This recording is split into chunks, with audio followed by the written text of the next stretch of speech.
Olá, meus amigos, um dia de muita paz para todos nós. Hoje, exatamente 31 de janeiro de 2025, estamos nós reunidos para estudarmos a obra A Gênese. Nós estamos no capítulo 3, intitulado O Bem e o Mal. E estamos estudando a origem do bem e do mal. Mas vamos iniciar fazendo a nossa prece de gratidão, que será realizada pelo nosso amigo Tarcísio. E logo depois nós vamos recapitular rapidamente com a nossa irmã Lígia e retomar o item 5, e para dar continuidade ao nosso estudo. Obrigado, Mestre Jesus, por mais um dia de vida, por mais essa oportunidade de estudo, que possamos realmente, Senhor, assimilar todos os ensinamentos que aqui teremos, para que possamos dar mais um passo em tua direção,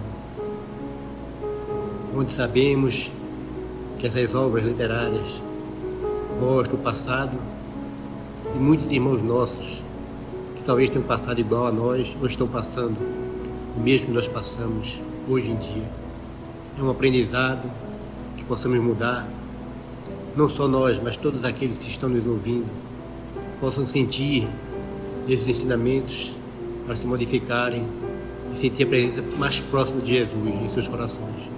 E assim, Senhor, só temos a agradecer a Ti, o grupo espírita, os irmãos espirituais que aqui comandam esse estudo, e assim fica conosco hoje e sempre. Que assim seja.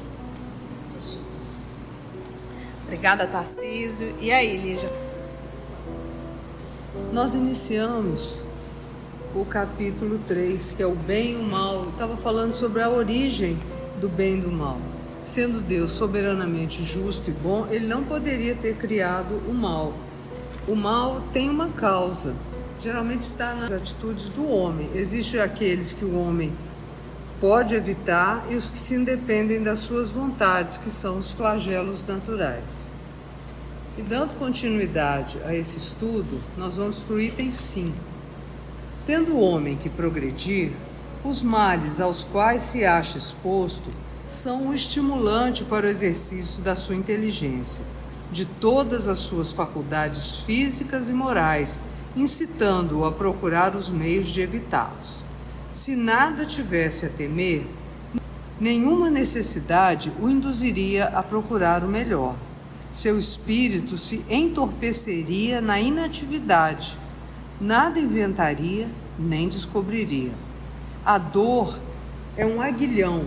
Aguilhão é aquela ponta de ferro fixada na extremidade de um bastão que é usada para picar os bois quando está tocando o gado. A dor é um aguilhão que impele o homem para a frente, na senda do progresso. Nós vamos esticar isso aqui para a gente entender detalhadamente essa fala, que é muito interessante. Então, estamos nós tratando aqui sobre o bem e o mal. E nós temos uma tendência muito grande a acreditar que o mal é criação divina. A gente sempre olha para o mal, para a dor, como a pior coisa do mundo também. A dor, né? Aquilo que a gente idealiza como mal. Para que a gente possa entender, o mal que mais me faz mal não é o mal que me faz, mas o mal que eu faço. Então isso já começa a mudar um pouco. O mal que me fazem, eu posso utilizar tudo isso para o meu progresso. Tolerância, resignação, perdão, no mal que me fazem. Mas o mal que eu faço, eu estou arrumando só dor. Eu estou arrumando uma expiação e estou retardando o meu progresso. Então, o mal que eu faço, esse é o mal que mais me prejudica. O mal que alguém me faz poderá me prejudicar ou não. Quando é que me prejudica? Quando alguém me faz o mal e eu disso faço um ódio, uma raiva, uma revolta, eu quero revidar, aí sim, esse mal me prejudicou muito, porque eu não utilizei os recursos que Jesus me forneceu através do Evangelho, e aí sim eu arrumo um débito muito grande com a lei, ok? Então ele diz, tendo o homem que progredir, porque nós não nascemos para isso, os males aos quais esse homem se acha exposto são, na verdade, um estimulante para o exercício da sua inteligência. Porque aqui ele está falando do mal ele falando já dos acidentes naturais, né? Como ele coloca aí, um terremoto, um maremoto, um tsunami, qualquer ou alguma coisa que é de ordem natural, mas que não deixa de ser uma dor, não deixa de ser um mal, mas que isso acaba exigindo da pessoa, da humanidade terrena, uma evolução intelectual. Ou seja, nós temos que evoluir para poder aprender a lidar com isso. Mas quando também a gente fala dos males morais, quando a gente fala da vida de relação, também é um progresso. Então, se eu convivo com uma pessoa difícil, essa pessoa se torna um excelente instrumento para o meu progresso. Porque viver e conviver com pessoas amorosas não me torna melhor. Agora, quando eu convivo com pessoas difíceis de conviver e que ainda assim eu exercito a minha paciência, a minha tolerância, a minha resignação, porque, gente, cuidar de uma pessoa dócil não exige nada de mim. Só cuidar, né? Uma pessoa que agradece, uma pessoa querida, uma pessoa, né? Agora, cuidar de uma pessoa azeda, e quando eu falo desse cuidar, eu estou falando de familiar mesmo. Não é verdade? Isso é uma mola propulsora realmente, vai ser uma grande mola que vai me levar para frente. Porque eu vou estar cuidando de uma pessoa muito difícil. E isso exige de mim muito mais paciência, tolerância, resignação e perseverança. Então, é um mal? É. Mas se eu usar esse mal a meu favor, eu posso evoluir mais ainda? Posso. Então, cuidar de uma pessoa dócil me faz evoluir? Faz. Você está cuidando, você está desenvolvendo o amor. Agora, cuidar de alguém azedo, você está desenvolvendo o amor em um alto potencial. Entende? Porque com a pessoa dócil, a docilidade da pessoa estimula você a continuar cuidando. Agora, você cuidar de uma pessoa azeda, de uma pessoa agressiva, uma pessoa mal-humorada, essa pessoa, ela de certa forma, o amor que tu faz, porque quando a gente cuida de alguém, a gente está exercitando o amor. Então, quando você faz esse exercício, é como se fosse assim: cuidar de alguém que é dócil, eu tô fazendo um agachamento com 20 quilos. Mas cuidar de alguém azedo, mal-humorado, eu estou fazendo agachamento com 100 quilos. Qual dos dois vai aumentar mais a minha musculatura? Mal-humorado. 100 quilos. Então, esse fortalecimento muscular, vamos transferir isso para o coração, para o amor. Por que nós estamos trazendo isso? Todos nós temos convivências assim. E às vezes nós somos essa pessoa. Mas todo mundo, se eu pegar aqui todas as famílias, você vai encontrar, olha, é um irmão, é uma irmã, é o esposo, é a esposa, é um filho, é uma filha, é uma mãe, é um pai. Todo mundo tem. Mas o que normalmente nós, os familiares, fazemos? Isolamos aquela pessoa da nossa vida.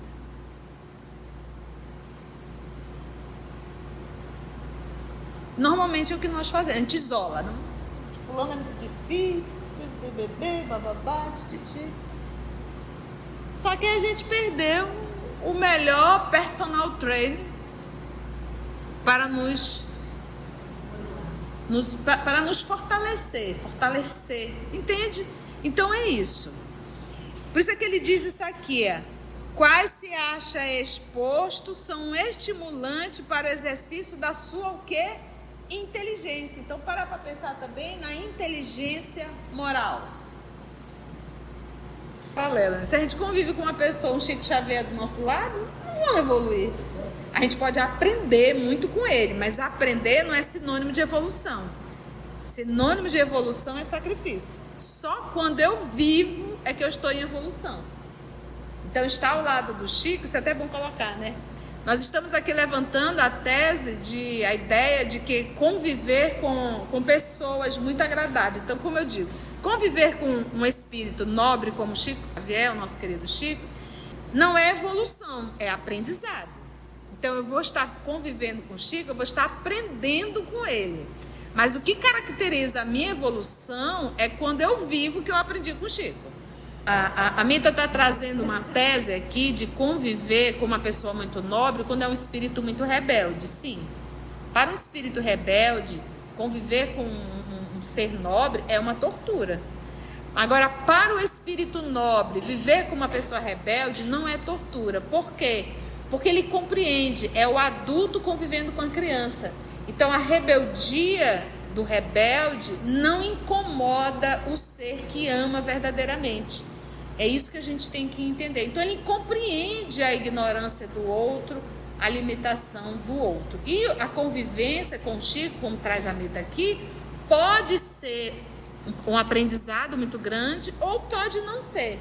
Mas, olha, a probabilidade é normalmente acertar. Alguma coisa fica. A pessoa pode não ser um Chico, mas também deixa de ser um trevoso. É porque quando a gente olha para a criatura no processo de evolução, a gente diz assim, vamos pegar nós espíritas. Olha, fulano está no espiritismo há não sei quantos anos, olha como isso é. Só que a gente não recorda como essa pessoa era. Então, a pessoa é um exemplo? Não é, mas sabe Deus qual é o histórico dela de uma existência anterior. É isso que a gente tem que entender, né? É a história lá da criança que adora matar passarinho e faz parte da evangelização infantil. Ama matar passarinho, pode dar aula, fazer tudo, ele gostava de matar passarinho. Hoje em dia isso não pode, mas naquela época, eu estou falando aí de 30 anos atrás. Até entender que numa encarnação anterior, ele era um matador de aluguel. Adorava matar pessoas. Então, ou seja, é ruim matar passarinho? É. Mas é, de certa forma, já um avanço, porque ele gostava realmente era de matar pessoas.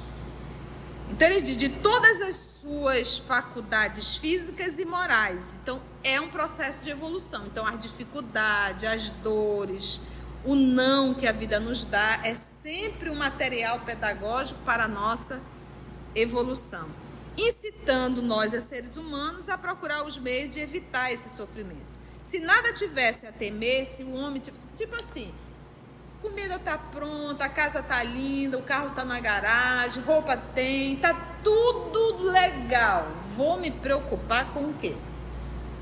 Por exemplo, nós já estamos vendo o resultado de uma educação permissiva e com uma facilidade demais que nós passamos a dar para os nossos filhos. Aí a gente vê o resultado que já está aí hoje, né? Essas facilidades todas. A melhor forma de burilar um ser humano é justamente as dificuldades e as limitações. Quando se dá tudo, a pessoa acaba não tendo nada.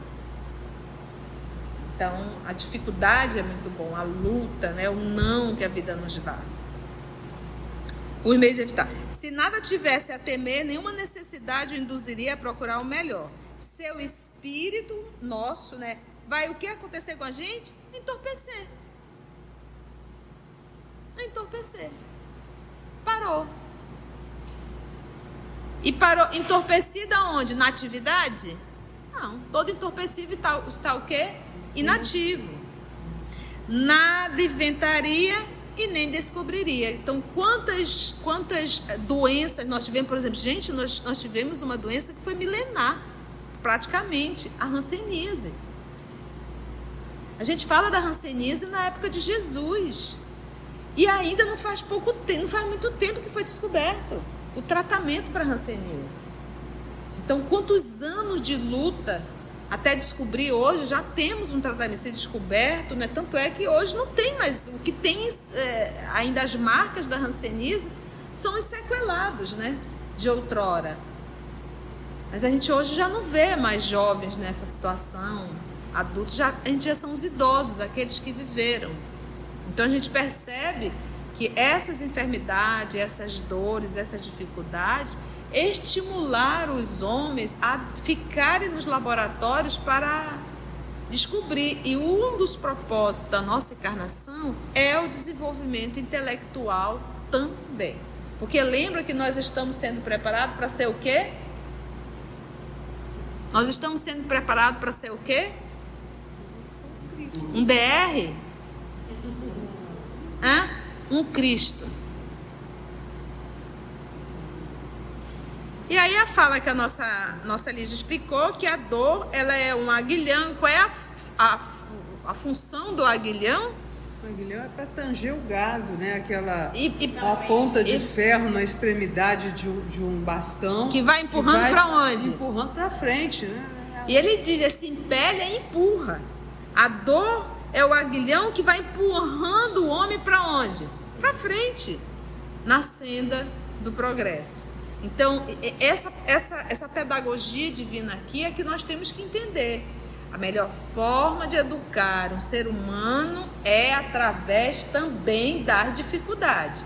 Não crie filho com todas as facilidades, querendo colocar ele numa bolha e dizendo que isso aqui é o país das maravilhas, tá? Não é. Então, precisa lidar com o não, precisa lidar com a dificuldade, porque se você não prepara os seus filhos para a dor e as dificuldades, quando a vida trazer, esse ser não vai ter estrutura para isso. Por isso que tem muitos jovens que acabam cometendo suicídio. Tem muitos adultos, porque os jovens que eu estou falando já são adultos, cometendo suicídio. Um alto nível de jovens com a síndrome do pânico, apavorado, com a maior dificuldade de se tornar um adulto, frágil, parece assim, eu digo, meu Deus, parece um cristal, frágil, por quê? Porque não foi ensinado na infância, essa super proteção, né? Vamos para o item 6?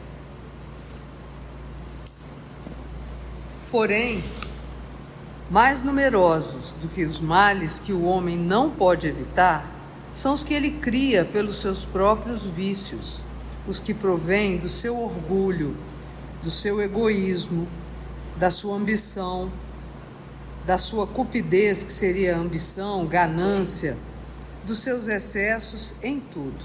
Ou seja, qual é o maior mal que faz, que acontece a um ser humano? É o que ele mesmo cria. Pronto. Aí, Mibi, o que Deus tem a ver com isso? Aí se encontra a causa das guerras e das calamidades que estas acarretam, das dissensões, das injustiças, da opressão do fraco pelo forte, enfim, da maior parte das doenças. Então é aquilo que a gente sempre comenta. As dores que existem no mundo são criações humanas, não são criações divinas. Ah, mas a criança que nasce é uma criação humana, porque Deus não faz corpos deformados. O homem deformou esse corpo em algum momento da sua existência, desobedecendo a lei do amor. Porque quando a gente diz desobedecer a Deus, é desobedecer a lei do amor. Do amai-vos uns aos outros, cuidai-vos uns dos outros. A gente vai estar sempre falando isso porque a gente nasceu só para aprender isso. Vamos mais um pouquinho, Lígia? Deus estabeleceu leis plenas de sabedoria, tendo por único objetivo o bem. O homem encontra em si mesmo tudo que lhe é necessário para cumpri-las. Ok, só para a gente entender. Aonde está escrita a lei de Deus? Na consciência. Então, quando ele diz assim, exatamente, Deus, só para aprender, todo mundo. Porque o que ele está dizendo? Quando ele diz assim, Deus estabeleceu leis plenas de saber, leis plenas, está limitado? É plena. Então, tudo está dentro de nós. Então, por isso que o livro dos Espíritos pergunta assim, se a lei está escrita em nossa consciência, por que Deus envia os profetas? Que a gente esquece, né, para relembrar. Para lembrar o que vocês esqueceram. Por isso a parábola de Adão e Eva. Não foi dito para eles? É uma parábola, tá, gente? Não foi dito, olha, vocês podem comer todos os frutos, só não o fruto da árvore proibida. Da sabedoria. Só não lá, porque é uma parábola simbólica. E aí o que eles fizeram? Desobedeceram. Então, ou seja, a lei está escrita. Está em nossa consciência. Eu não precisaria estar envolvida em uma religião. Não é? Não está em um livro. Ah, você tem que conhecer o livro tal para você poder, não. todos esses livros são para lembrar o que nós esquecemos, o que a gente faz questão de esquecer. Porque quando a gente está vivendo uma situação que nos apraz, que a gente sabe que é errada, o que a gente faz? A gente quer esquecer tudo que a gente já aprendeu e cair de cabeça. Mesmo nessa encarnação. Já estudei isso, ou então a gente diz, eu não quero nem estudar, que é para mim nem saber, que eu não tenho culpa. Mas a lei está escrita na consciência. Vai ter culpa do mesmo jeito. Vai se sentir culpado, sim. Entende? Então Deus estabeleceu leis plenas e leis o quê? De sabedoria, tendo por único objetivo, qual era o objetivo? O bem. Por isso é que Jesus diz, um novo mandamento vos dou. Qual é o mandamento? Amai-vos uns aos outros como eu vos tenho amado. Pronto. Um novo mandamento vos dou. E amar um ao outro é cuidar um do outro. Cuidai-vos uns dos outros, tá? Porque a gente fala em amor, a gente não sabe nem o que é, a gente faz uma confusão com paixão, com sentimento de posse, a gente mistura alho com bugalho. Amar é cuidar um do outro. Quando se eu disser para Lígia, eu te amo, mas eu não cuido da Lígia, é uma mentira o que eu estou falando.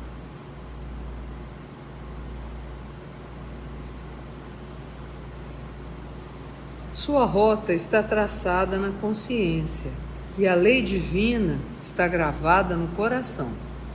Além disso, Deus lhe lembra disso constantemente por intermédio de seus messias e profetas, de todos os espíritos encarnados que trazem a missão de esclarecer, moralizar e melhorar, e, nesses últimos tempos, por uma infinidade de espíritos desencarnados que se manifestam em toda parte. Porque o que a gente percebe aí? Toda a doutrina espírita, todo o livro dos espíritos, quem foi que respondeu tudo? E era por todas as partes, todos os lados nos trazendo.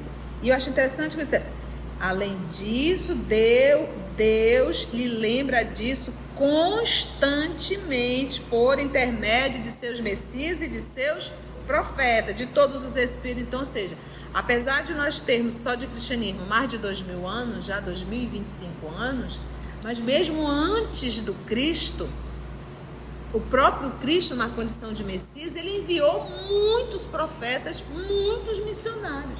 Gente, se a gente for ler Confúcio, a gente está lendo Evangelho. Se a gente for ler Buda, a gente está lendo Evangelho. Se nós formos ler Sócrates, nós estamos lendo Evangelho. Aristóteles, estamos lendo Evangelho. Os pré-socráticos, estamos lendo Evangelho. E hoje nós ainda temos a doutrina espírita, para ainda uma vez mais lembrar, todo o Novo Testamento falando do quê? Amor, amor, amor e amor. Se o homem se conformasse rigorosamente com as leis divinas, certamente evitaria os males mais agudos e viveria feliz na terra. Se não o faz, é em virtude de seu livre-arbítrio, sofrendo assim as consequências do seu proceder. Ou seja, para nós sermos felizes, a gente tem que fazer o quê? Cumprir rigorosamente as leis divinas. Pronto. Isso está nas mãos de quem? Isso está nas mãos de quem? Nossa decisão. Se eu quero fazer isso, ali já tem capacidade de impedir que eu faça? Ela pode fazer o mal que ela quiser. Mas eu só serei prejudicado quando eu responder o mal que ela me fez com outro mal. Por isso é que Jesus nos convida. Não retribua o mal com outro mal. Retribui o mal com o bem. Então Jesus sempre está nos dando dica, por isso que ele diz, ele é o caminho, a verdade e a vida. Ele está sempre nos dando roteiro para seguirmos o caminho da evolução. Isso tudo ele diz que está onde, Lígia? No Evangelho segundo o Espiritismo, capítulo 5, itens 4, 5, 6 e seguintes. Muito bem. Foi bom? Não, tinha só uma coisa. Quando Vai, Limita. tu falaste aí de Eu acho legal os ensinamentos de Jesus, que é conforme a gente pode, né? Quando tu falaste, não devolver o mal com o mal, mas devolver o mal com o bem, às vezes é o bem que eu não posso fazer um bem diretamente para o outro, mas só de eu não me vingar e não ir atrás do desforro, já é um bem, né? E grande bem. E nesse ponto eu tenho a capacidade de frear o meu impulso. Exatamente. Que pode ser a única coisa que eu consigo. Eu posso ficar de longe se eu queria matar aquele outro, mas eu não vou fazer nada, porque eu sei que a lei... Às vezes a gente cumpre a lei só porque a gente sabe, não porque a gente verdadeiramente está de acordo com ela. A gente está treinando. Está treinando. Na verdade, o que Jesus nos pede é não revidar. A gente ainda está nesse primeiro degrau. Ele tem consciência, nosso mestre. Então, se a gente pegar todas as lições de Jesus, ele não pede para a gente ir para a cruz. Ele pede para a gente não revidar. Não devolva o mal com outro mal, né? E por quê? Porque quando nosso Senhor Jesus aqui esteve, gente, o que Moisés ensinava? Porque a lei de Talião, né, que é o código de Hammurabi, em que o nosso Moisés só repetiu. Olho por olho e dente por dente. Mas se nós pegarmos o Levítico de Moisés, nós vamos entender o que lá? Que nós devemos odiar o nosso inimigo. Está lá na lei de Moisés. Então, Jesus encontrou esse ambiente. E ele, como Cristo, ele não poderia dizer, Moisés está errado, a partir de agora, presta atenção no que eu vou falar. Ele só disse, um novo mandamento vos dou. Então, era esse o ambiente hostil. E até hoje ainda é esse ambiente hostil. Você falar para alguém que te fez mal, e você dizer, olha, devolva o bem. E o que é devolver o bem? É isso que a Mita falou. É nesse nível ainda. Não retribua o mal. Não deseje o mal. Está lá no Evangelho. Se algo acontecer de ruim com essa pessoa, não se alegre com isso. Mais alguma coisa, Lígia? Foi bom, gente? A gente vai ticando bem devagarzinho, porque esse item aqui, o bem e o mal, e eu volto sempre a dizer, você está com pressa de ler, leia a Gênesis inteira. Aqui nós vamos ticar. Porque se fosse só para ler, eu deixava a Lígia lendo direto. Então a gente está aqui para aprender, a gente está aqui para ticar, bem ticadinho, porque a gente só vai fixar essa lição, que é só lição, não é aprendizado. Aprendizado é vivência. Nós só vamos fixar essa lição meditando nela. E quando a gente tica, a gente medita. Tá bom? Se você chegou até aqui o final, deixa seu comentário. É muito importante a gente poder ler o teu comentário. Não esqueça de curtir para que possa divulgar a página. Dá o seu like, né? E, se possível, faça a sua inscrição no nosso canal e toca o sininho. Porque quando você toca o sininho, o YouTube avisa para você quando o EOS publicar um novo estudo. Então, receba um grande abraço da família EOS Manaus. Antes de orarmos em agradecimento, vamos ouvir algumas considerações da tia que destacamos neste estudo para a reflexão dos ensinamentos. Vamos aos destaques da tia? Nós temos uma tendência muito grande a acreditar que o mal é criação divina. A gente sempre olha para o mal, para a dor, como a pior coisa do mundo também. O mal que me fazem, eu posso utilizar tudo isso para o meu progresso. Tolerância, resignação, perdão. Mas o mal que eu faço, eu estou arrumando só dor. Eu estou arrumando uma expiação e estou retardando o meu progresso. O mal que alguém me faz poderá me prejudicar ou não. Quando é que me prejudica? Quando alguém me faz o mal e eu disso faço um ódio, uma raiva, uma revolta, eu quero revidar, aí sim, esse mal me prejudicou muito, porque eu não utilizei os recursos que Jesus me forneceu através do Evangelho, e aí sim eu arrumo um débito muito grande com a lei. Mas quando também a gente fala dos males morais, quando a gente fala da vida de relação, também é um progresso. Então, se eu convivo com uma pessoa difícil, essa pessoa se torna um excelente instrumento para o meu progresso. Porque viver e conviver com pessoas amorosas não me torna melhor. Cuidar de uma pessoa azeda, e quando eu falo desse cuidado, eu estou falando de familiar mesmo. Isso é uma mola propulsora realmente, vai ser uma grande mola que vai me levar para frente. Porque eu vou estar fazendo, cuidando de uma pessoa muito difícil. E isso exige de mim muito mais paciência, tolerância, resignação e perseverança. Então, é um mal? É. Mas se eu usar esse mal a meu favor, eu posso evoluir mais ainda? Posso. Cuidar de alguém azedo, você está desenvolvendo o amor em um alto potencial. Todos nós temos convivências assim. E às vezes nós somos essa pessoa. A dificuldade, as dores, o não que a vida nos dá é sempre um material pedagógico para a nossa evolução.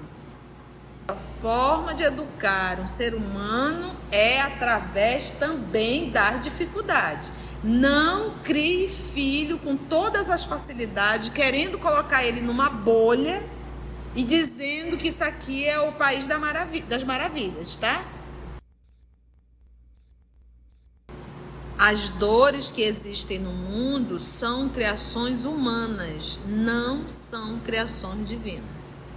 Ah, mas a criança que nasce é uma criação humana, porque Deus não faz corpos deformados. O homem deformou esse corpo em algum momento da sua existência, desobedecendo a lei do amor.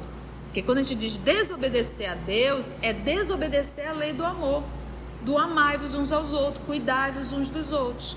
A gente vai estar sempre falando isso porque a gente nasceu só para aprender isso. Mas eu só serei prejudicado quando eu responder o mal que ela me fez com o outro mal.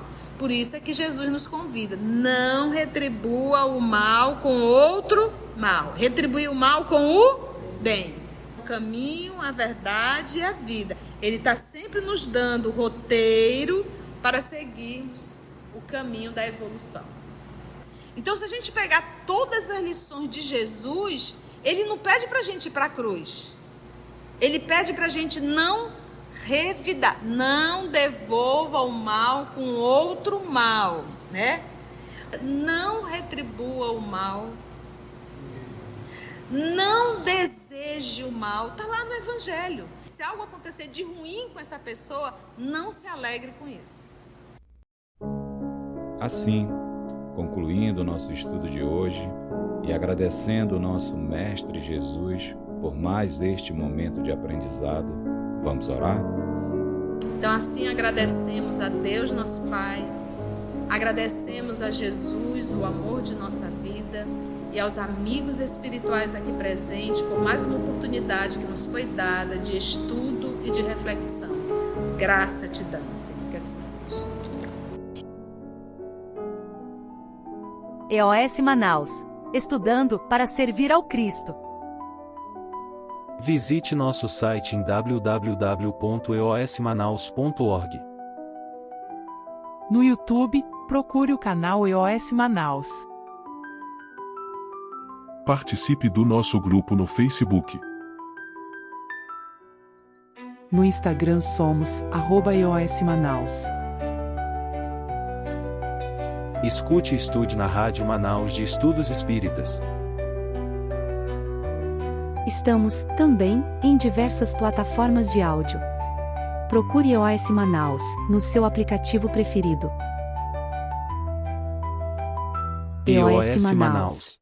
Estudando para servir ao Cristo.